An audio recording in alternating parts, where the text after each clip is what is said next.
बिस्मिल्लाहिर्रहमानिर्रहीम। हम डिस्कस कर रहे हैं टोपोलॉजी और आज हम डिस्कस करेंगे यूजुअल टोपोलॉजी।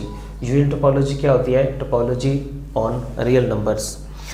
इससे पहले हम टोपोलॉजी ऑन सेट डिस्कस कर चुके हैं और उसमें कुछ टॉपिक हमने पढ़े हैं जिनमें open set, close set, neighbourhood, limit point और क्लोजर। ये टॉपिक हम सेट्स के साथ टोपोलॉजी ऑन सेट में हम इनको डिस्कस कर चुके हैं, लेकिन अब यही पॉइंट्स हम यूजुअल टोपोलॉजी में भी डिस्कस करेंगे। यूजुअल टोपोलॉजी जो टोपोलॉजी हो रियल नंबर्स पर।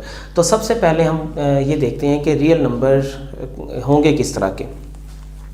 रियल नंबर x = r अगर हम लिखते हैं तो इसका मतलब एक लाइन होगी, 0 प्लस इन्फिनिटी और माइनस इन्फिनिटी, और इसके ऊपर जो नंबर लिए जाएंगे फॉर एग्जांपल x और y, इस तरह के नंबर लिए जाएंगे यहाँ पर। तो x y या 1 2 a b कोई नंबर ले सकते हैं हम, तो वो जस्ट इसके ऊपर हम r या r1 लिख सकते हैं। लेकिन अगर हमारे पास x जो है वो r2 हो, उसका मतलब ये होगा कि यहाँ पे रियल प्लेन बनेगी, ये रियल लाइन और ये प्लेन बनेगी, और इसमें जो पॉइंट आएंगे, अगर यहाँ पे कोई पॉइंट x है तो उसके कोऑर्डिनेट आएंगे x1 x2, यहाँ पे कोई पॉइंट है y, उसके कोऑर्डिनेट आएंगे y1 और y2।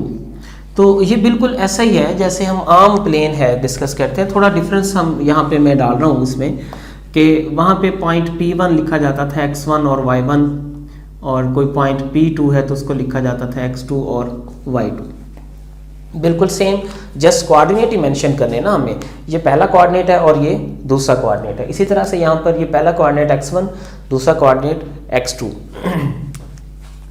ये y पॉइंट है तो यहाँ पे पहला कोऑर्डिनेट y1 और दूसरा कोऑर्डिनेट इसका y2, ऑर्डर पेयर की शक्ल में लिखे जाएंगे।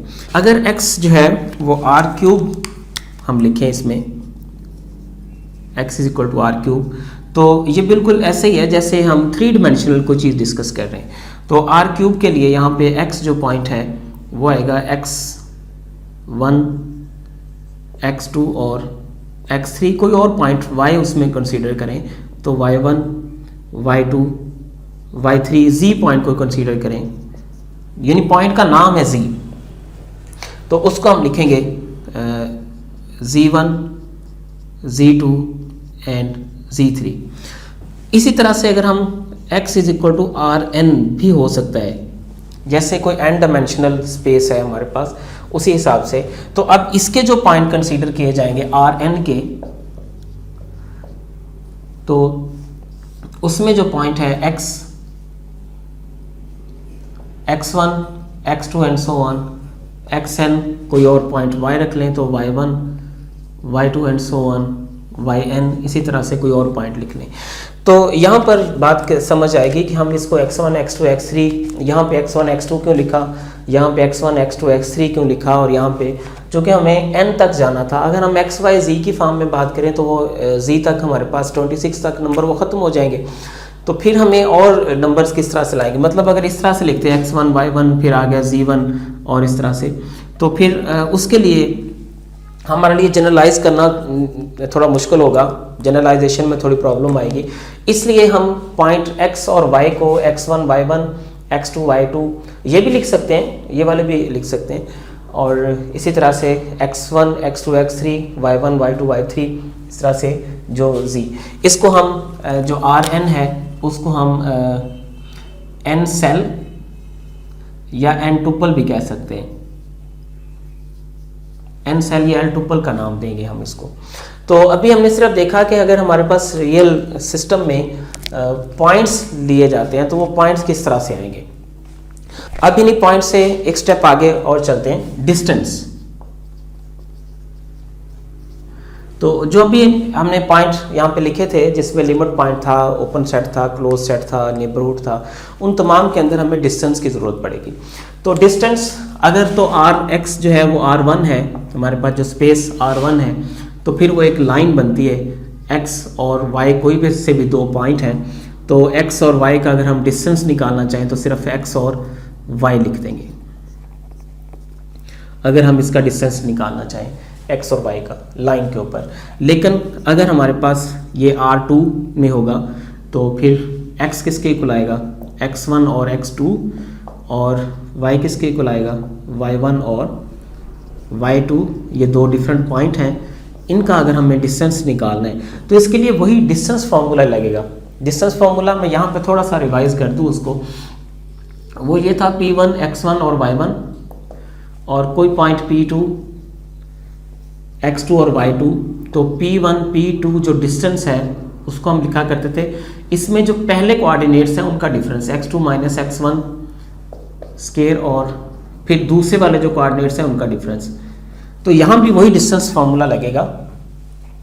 अगर इसमें हम डिस्टेंस मालूम करना चाह रहे हैं x और y का, तो वो डिस्टेंस क्या आएगा, इसमें जो फर्स्ट कोऑर्डिनेट्स हैं उनका difference x1 minus y1 square, और फिर जो दूसरे कोऑर्डिनेट्स हैं उनका difference x2 minus y2 square and its square root.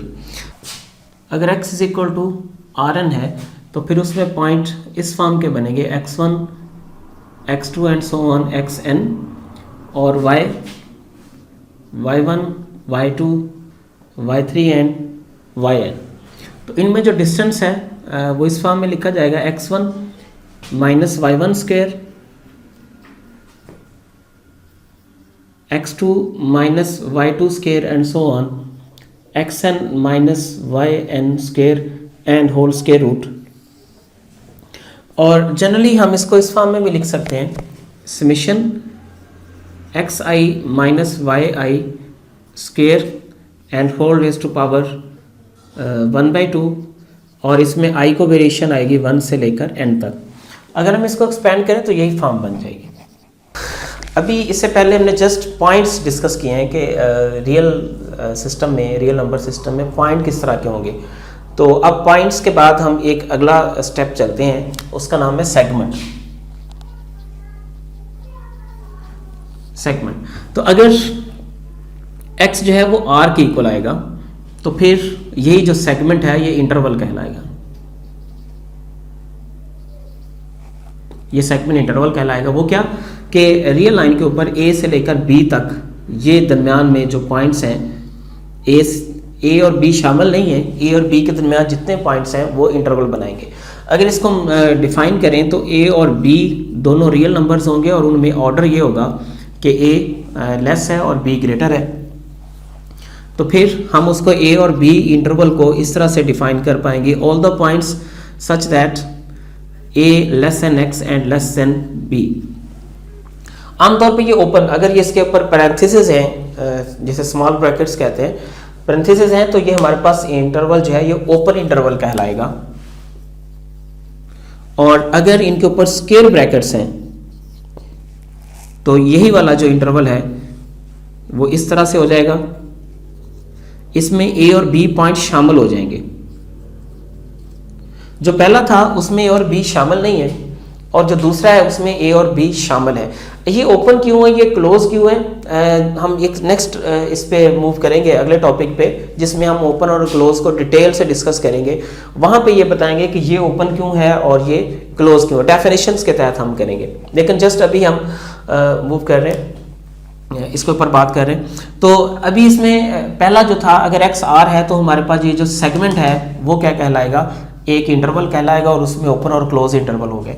अगर हमारे पास x जो है वो R2 है, 2 डायमेंशनल है, तो फिर सेगमेंट इस तरह से नहीं होगा, बल्कि सेगमेंट भी हमारा 2 डायमेंशनल ही होगा। इस तरह से 2 डायमेंशन में कोई हम उसमें से पार्ट लेंगे तो ये एक सर्कल बनेगा, और ज़ाहिर है सर्कल के हमारे पास सेंटर भी आएगा और कोई पॉइंट है x और y, या हम ये कह लें कि हमारे पास एक सर्कल है x minus x not square और plus y minus y not square, और इसका रेडियस अगर r रख ले इज लेस देन r। अगर ये पूरा सेगमेंट है, इसमें ये तमाम पॉइंट शामिल है, बाउंड्री शामिल नहीं है, तो इसको हम ओपन डिस्क का नाम देते हैं।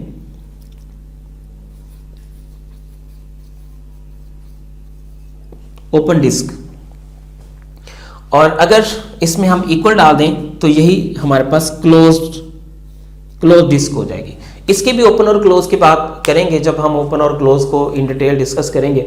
बस ये समझें कि अगर इसमें बाउंड्री शामिल है तो फिर ये क्लोज्ड है, अगर इसमें बाउंड्री शामिल नहीं है तो फिर ये ओपन है। लेकिन बाउंड्री के अलावा जो इसके इंटीरियर पॉइंट्स हैं वो सारे के सारे इस पॉइंट्स इसमें शामिल हैं। अगर हम इसको बात करें, इसको डिस्क का नाम दें तो x और y इसमें तमाम वो पॉइंट्स आएंगे सच दैट के x minus x not square और y minus y not square is less than r,